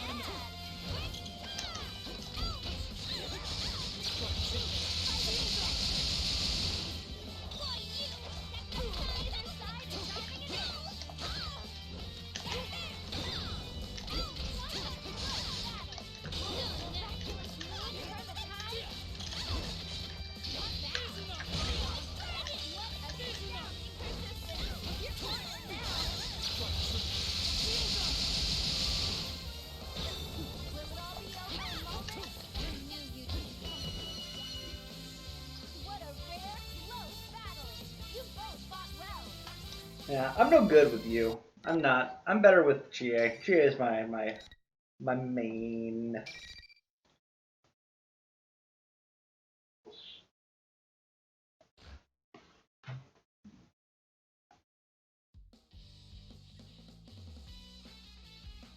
I've won. I lower my sword and begin slowing my breathing. I don't believe I've injured Chie too badly. Considering this was my 3rd time having to do this, I feel like I'm getting pretty good at not having to seriously wound people in a fight. Wipe that smug look off your face. This isn't fun at all. General Teddy has seen the fights ended without any injuries, and spits his words through the monitor. The image on the monitor then disappears without anything further. Let him say whatever he wants. I fought all the friends I came into the TV with, and none of them are hurt. All that's left is to head to the announcement room and make sure Nanako is safe, and then we'll be able to go home. I walk over to Chie and help her up off the ground. She's come back to her senses, and she seems a little sheepish. I think so. Man, you're strong. I'm kind of shocked at how much of a difference there is between us. Look who's talking. I've never been kicked around so badly in my life. I wait for Chie to reach her feet and tell her everything that's happened up to this point. The others are safe too? What a relief. I was pretty worried. Chie is so relieved that she sits down on the floor once more. Can't help but smile at that reaction. She really does care about her friends. Yeah, these are the people I believe in. Seeing us exchanging smiles like nothing was wrong, Miss President sounds perplexed when she speaks up. You guys really are tight, aren't you? Makes me jealous. Well, we did spend a whole lot of time together last year because of that case. Sure, I was surprised to hear such weird stuff coming from him, but I know he'd never say any of that to me. Wait a sec. Who are you? Oh, I forgot about that. I quickly introduce Miss President and tell Chie that she may be a victim of this case. But Chie looks again at Miss President suspiciously. Huh? The student council president? You mean ours? That doesn't seem right. librarian. I'm the student council president. Who else would I be? I'm pretty sure, though. Maybe if you told me your name, I'd remember. My name... Miss President stops moving. What's going on? She can't tell us her name? That's not a strange question, is it? But for some reason, Miss President seems unable to answer. I sense some kind of incoherent melancholy from her. She and I share a tense glance. My name's... What's wrong? My memories. No, I don't want to fight anymore. Why do we have to kill one another? Kill one another? I gasp when I hear the words fall from her mouth. I don't know what's crossing her mind right now, but she's definitely not acting normally. I glance at Chie, then try to approach Miss President in the hopes of calming her down.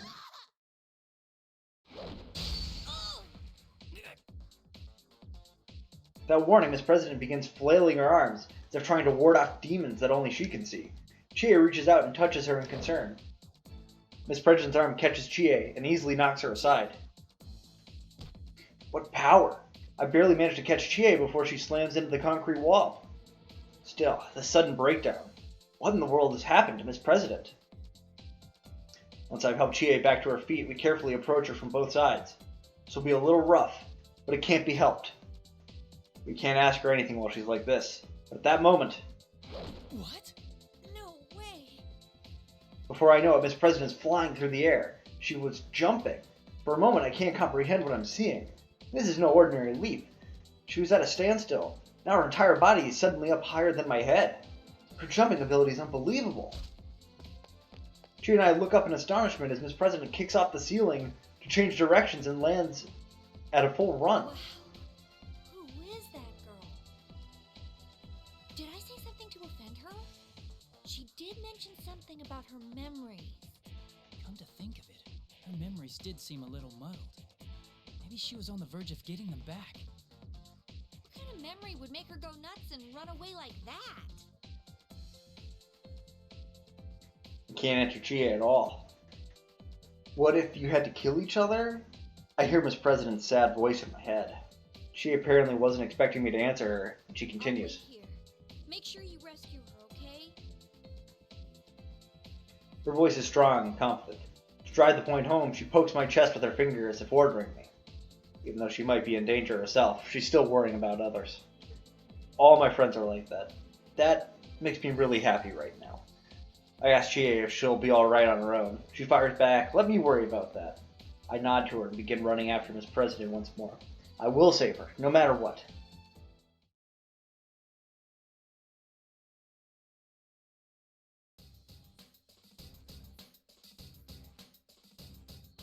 Even though I was running as fast as I could, the invisible walls kept preventing me from making much headway. I attempted to strike at the walls with my persona, but nothing happened. So many invisible walls, one after another. Miss President can pass through them. I don't know if I can keep up the pursuit. She's like crazy, dude. The announcement room is still my destination. There's no way to know if that's where Miss President is headed as well. There's a shadow waiting for me there. I'll need to get there anyway. Teddy and Rise should be in the announcement room, and if Nanako is being held captive, that's where she'd be as well. I have to keep running, but yet another wall blocks the hallway. At first, I think that this is a dead end. I realize that I can cut through a classroom and come out on the other side of the wall. It's forcing me to enter the room rather than letting me go straight. This probably means I brace myself and put my hand on the door. The moment I step inside, a familiar voice echoes in my mind. Hi. Senpai! Can you hear me? Please answer me! That voice. Is that you, Rise? The real one? Her voice isn't coming from the PA system. I'm actually hearing it in my head. This has to be the work of Rise's persona. Thank goodness. I've been all alone since that weird fake Teddy captured me. And then you were all fighting each other. I can hear the relief in her voice. She sounds so different from the insensitive and rude voice that had been coming from the PA system. This is indeed the Rise I know. Rise, can you locate where I am? I'm sorry, I don't think there's time. I'm stuck in the announcement room. Please, Senpai, you have to hurry. If you don't, he'll... Rise! What's wrong, Rise? There is no answer. The communication has been cut off. Has something happened in the announcement room? My heart begins racing. The enemy made us fight each other as participants in this tournament. They had captured Rise as well. It's clear to me that they must have been worried about her using her persona's powers to tell the truth. That's not important right now. She was just captured to prevent her from contacting us. The enemy must think that must think of Rise as being less valuable than those who had to fight. She sounded okay, but who knows what might happen to her now. I have to hurry. Pardon me for interrupting while you are lost in thought. A hand brushes my shoulder, and in surprise I jump away and draw my sword. I can't believe I let myself get so lost in thought that I didn't notice someone until they touched me. This is the second time I've let myself get so distracted. I've gotten used to having my friends with me while I investigated last year. I can't pay attention to the entire world on my own. I need to brace myself. I look up and see another unfamiliar face. A girl with blonde hair and striking blue eyes. Wait, a girl? Her face and voice seem human-like, but the rest of her... There's metal everywhere, all over her body. For a moment I wonder if this is just an elaborate costume, but I can see the interior framework of her body from where her joints connect. I didn't mean to startle you. You're... It's nice to meet you. My name is Aigis. And no, I am not human. You are the one from the introduction video, listed as the Sister Complex Kingpin of Steel, Narukami-san, correct? The question catches me off guard. Wasn't expecting a complete stranger to call me that. And did she say she wasn't human? Well, when Yosuke called me by that stupid title, I knew it was a joke, but when a stranger says it, it sounds like they truly believe it. Ha, this is a pain. Nanako is important to me, but calling it a complex is stretching things. No, wait a second. I was trying to play it off, but I ended up blurting out Nanako's name anyway. Calm down. I need to take this conversation away from the subject. I clear my throat and try to start over. Aigis-san, was it? Why are you here? Our primary objective is the destruction of shadows, but we have come to this world on a different mission. The destruction of shadows? She fights shadows? But how can she do that if... Yes. I have a persona as well. Though my body is a machine, personas are the strength of the heart after all. Just as I thought. Surprised to find another persona user outside my group of friends, and a robot on top of that. I can't come to grips with all of this. From the way we were talking, she seems just like a normal person, only in an interesting suit. True, I've seen stories on the news about robots look uncannily like real humans, but isn't this something far beyond those? Still, I can't help but believe the evidence in my own eyes. I mean, I've been hopping in and out of TVs for the past year. Who am I to say what's strange or not? Perhaps the technology behind her creation has supernatural roots of its own. I find myself growing more and more interested in how she came to be here, but I have to put that aside for now. There's something I need to find out from her first. This P1 Grand Prix. It's so similar to the events of last year, but to think it would involve someone like her. I don't have a clear picture of everything that's happening. That's for sure. I calm myself, then ask her what I feel would tell me what she's doing in this world. What is this mission of yours? She opens her mouth to respond, but just then, the monitor inside the classroom turns on. It's at that moment I suddenly remember, it's likely I'm going to have to fight here. I'd forgotten about sensing that when I entered the room. Aha! So that's where you got to, Sensei. I've been looking all over for you. Who's the honey? Were you in the middle of trying to score with her? As if you didn't know. You're the one who lured us both here. Oh my, did you figure it out? I didn't have a choice after those guys decided on their own to horn in on the fun. You're a bright boy, Sensei. You know what's coming next, don't you? The general on the monitor gives me a twisted smile. Could Aigis-san's mission be something that would cause him trouble? I can't figure out what his motives are, but he's trying he's using us to crush each other. In other words, she's the next challenger that's being set against me. Aiga-san seems to understand this as well, and is staring at the monitor with a quiet animosity. Sorry about this. Do you know the rule of this tournament? Only the victor of each match may move on. Yes? I have nothing against you, but I'm in a hurry for my own reasons. Neither of us, in other words, can back down. Then there should be no hard feelings.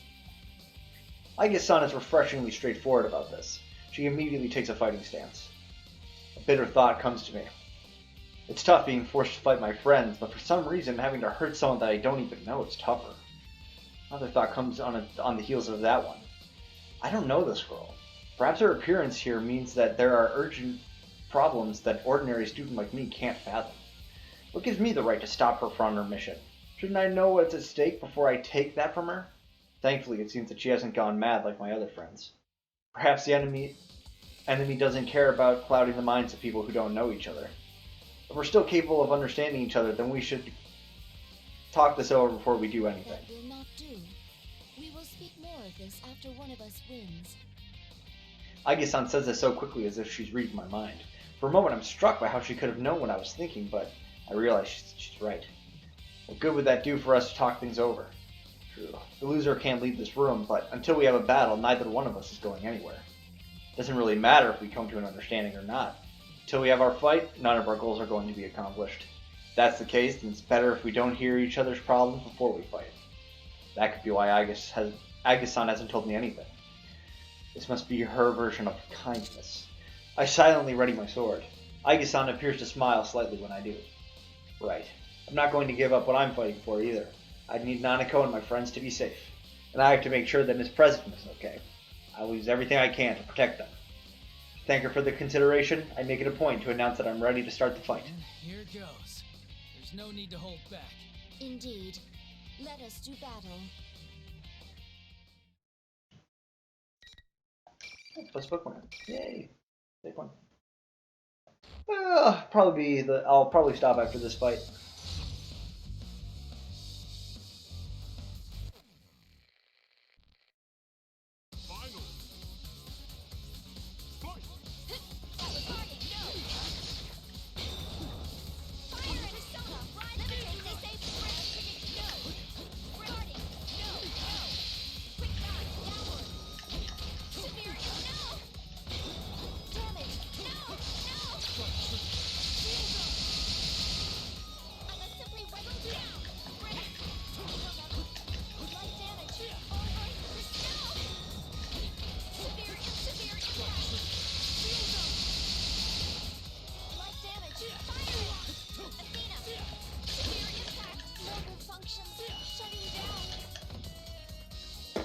Easy.